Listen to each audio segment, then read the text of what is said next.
Today on Time About the Movies, we're starting the month of August off with Will Ferrell and Mark Wahlberg as a pair of cops who don't seem to get along at first, but surely they're going to get together at the end. I mean, after all, it is a buddy cop comedy.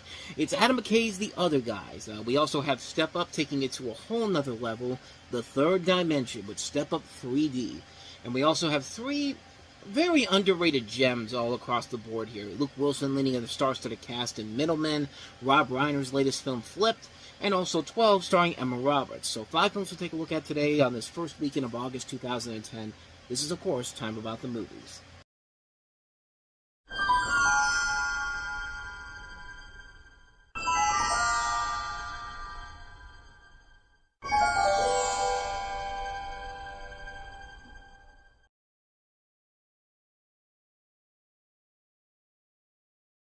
Would you believe that most people didn't even know this movie existed until they walked into a GameStop and saw that playing on the televisions in the stores?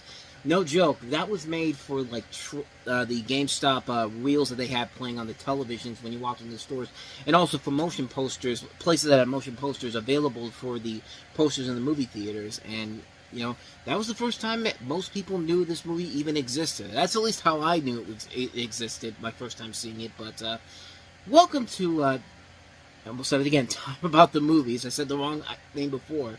This is actually take 2, but this is Time About the Movies, and today we are taking a look at 5 films that came out on August 6, 2010, and the biggest new release of them all was, of course, The Other Guys, a film that came up with the idea, that came around because of Will Ferrell and Mark Wahlberg having good comedy at the 79th Annual Academy Awards, which I think was 2009, if I'm not mistaken. It's either 2008 or 2009. I can't remember. Actually, wait. 75th was 2003, so... 1, 4, 6, 7, 8... Okay, it was 2007. You saw me trying to count the numbers here. But, you have a story where you have Terry Hoyts, played by Mark Wahlberg, whose mistakes in the past in the line of duty, and Alan Gamble, played by Will Ferrell's reluctance to take risks, have landed them the roles as the other guys, disgraced New York City police detectives relegated to filling out paperwork for cocky hero cops Danton and Highsmith, played by Samuel L. Jackson and Dwayne Johnson, who are killed off almost immediately. The mismatched duo must look past their differences when they take on a high-profile investigation of shady capitalist David Ershon and attempt to fill the shoes of the notoriously reckless officers they idolize.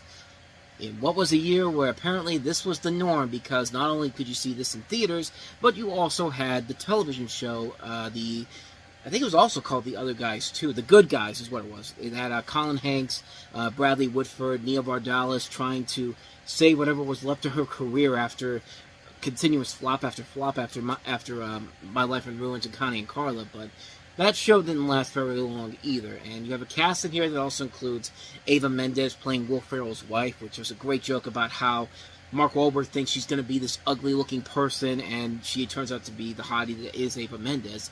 Michael Keaton, who has a brilliantly funny side plot as not only as the captain of the police, but he also works at Bed Bath & Beyond.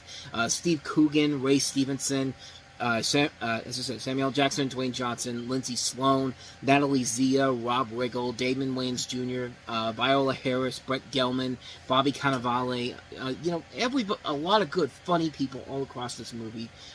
This is probably my second favorite McKay-Ferrell collaboration that these guys have done. I mean, Anchorman was great, Talladega Nights not so much, Step Brothers not so much either, but this is a return to form of what makes these movies so funny when Will Ferrell and Adam McKay are just right on the nose, and they make this work very well. It's a really funny movie. Will Ferrell and Mark Wahlberg just work off each other so well.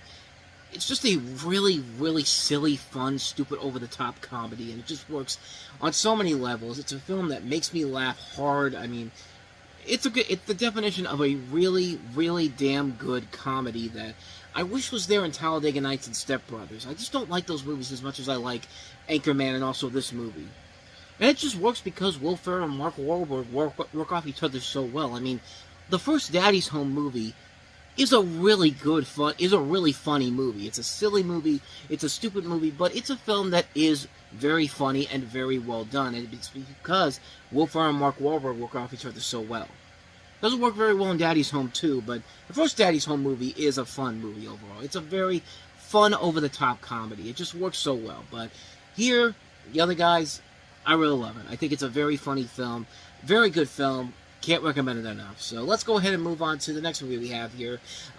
They're stepping up in a new dimension. Step up in 3D.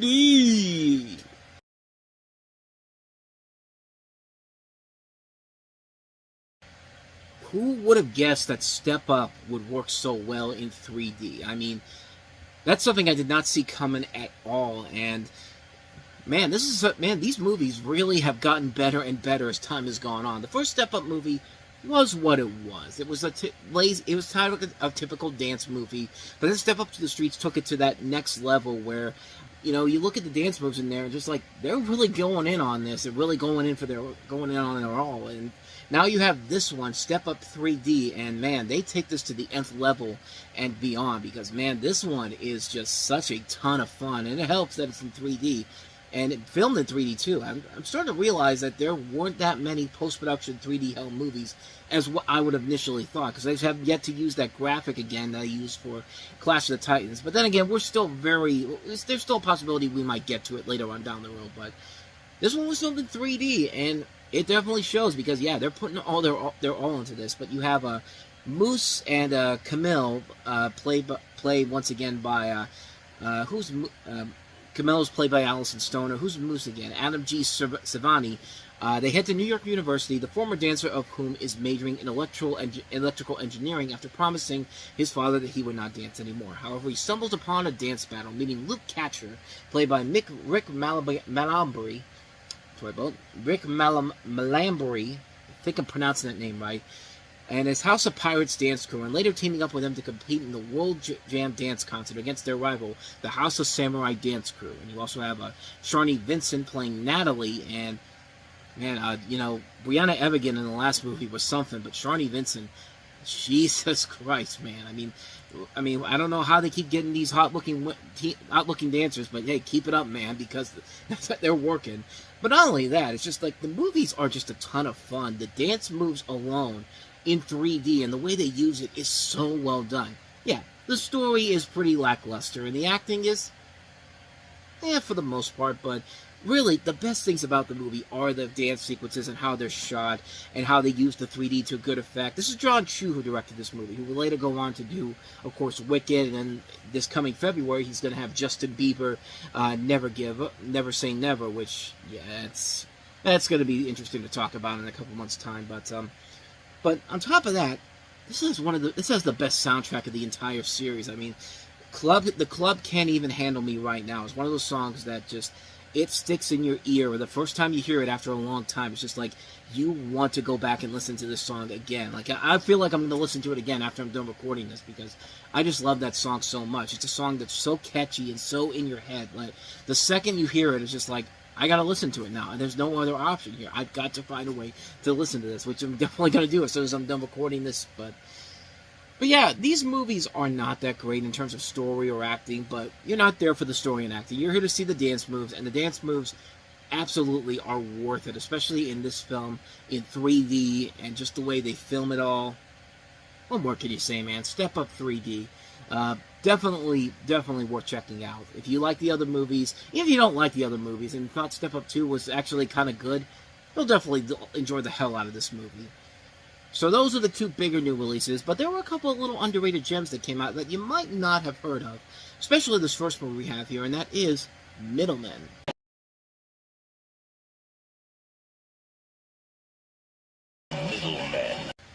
So Middlemen is telling the story of the experiences of Christopher Malik, based off the experiences of Christopher Malik, who was previously associated with the internet billing company Epoch and was the founder of ePassporte. And he actually was accused of stealing millions of dollars from his customers from there to fund the creation of the film. And, yeah, the guy probably screwed over a lot of people, but hey, they made a great movie out of it. I mean, this is a movie that has a packed cast. Luke Wilson, Giovanni Ribisi, Gabriel Mock, James Caan, Jacinda Barrett, Kevin Pollak, Laura Ramsey, Claudia Jordan, Terry Crews, John Astin, Kelsey Grammer as a district attorney, This is a movie that is really, really a lot better than I think a lot of people give it credit for. It's a really slick-looking film. There's a sequence that they shot that was like an orgy, and they had to cut that because if they had kept it in there, this would have been an NC-17 rated movie, and it actually leaked onto Pornhub not too long after this. Probably by the same people who made the movie to get the buzz out, but they let it put it on the video release, and yeah, it's definitely something that would probably have pushed this to an NC-17, but hey, NC-17 movies can be good. We've talked about a couple of them, and this one, had it gotten that rating, probably would have been great too. And this is directed by George Gallo. We've talked about a couple of his movies before this. 29th Street, Trapped in Paradise, movies that weren't that great, but there's stuff about them that do kind of work. This is probably overall his best film as a filmmaker. This is a movie that is such a really good movie, a slick, stylish, cool film telling this very interesting story, and it just works, man. It's a film that definitely deserves a lot more attention. If you have not seen Middlemen, definitely check out Middlemen. So with that said, let's go on to a much more family-friendlier movie than Middlemen. Here's Rob Reiner's latest film, and that is Flipped.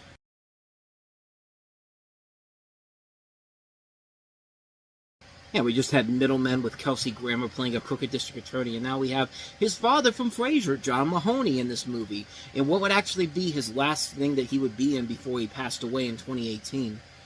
So this is a story based off of a novel of the same name about two 8th graders who start to have feelings for each other despite being total opposites. You have Callum McAuliffe and Madeline Carroll, and also a cast that includes Rebecca De Mornay, Anthony Edwards, the aforementioned John Mahoney, Penelope Ann Miller, Aidan Quinn, and Kevin Weissman among the cast here.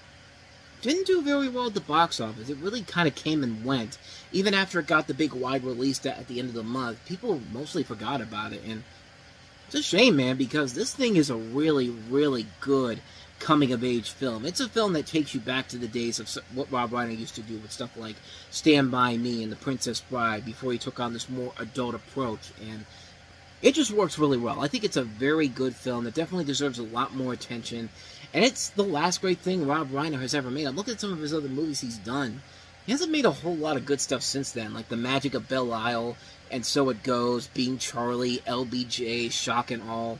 And he did a documentary about Albert Brooks not too long ago, which I have yet to see, but Spinal Tap 2 could be pretty interesting, even though I have that thing with comedy sequels in general, especially ones that are coming 41 years after the original. Yeah, this is Spinal Tap 2's coming 41 years after the original film, but hey, it could be good, but this definitely is a very good movie, and one that definitely deserves a lot more attention, and one that I think is gaining a little bit of a following over the years, and I hope people are enjoying it, because it is a really good movie. I think it's a very enjoyable film. Definitely check it out, Flipped. So with all that said, let's go ahead and move on to the last movie we have here. Probably the worst one we have this week, but even then, it's not that bad of a movie, and that is, I forgot the name of it, 12.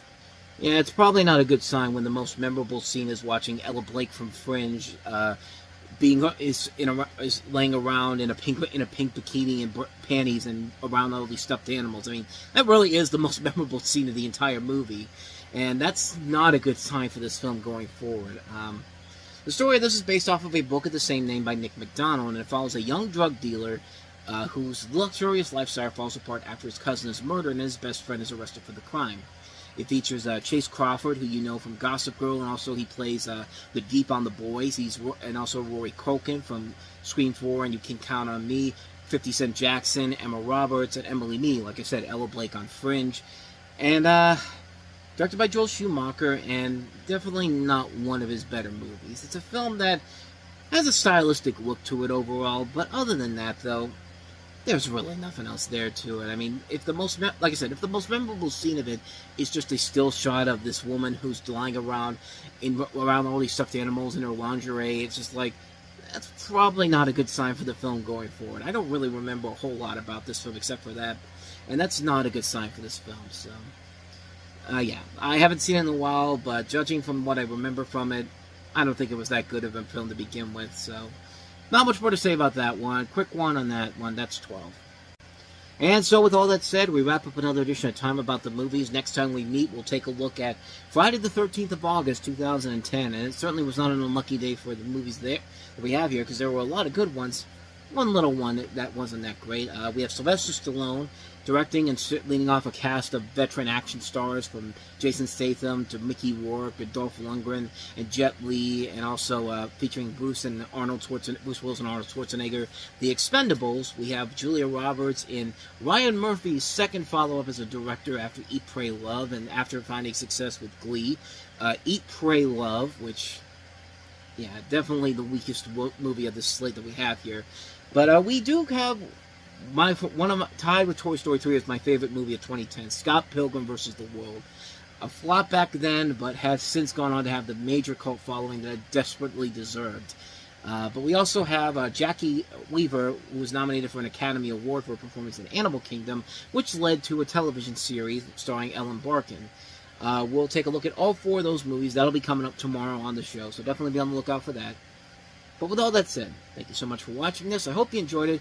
If you did, go ahead and hit that like button, the subscribe button, and the notification button. And also don't forget to hit the playlist and check out the last episode we did. So, with all that said, whether it's in the past, the present, or the future, I will see you at the movies. Take care.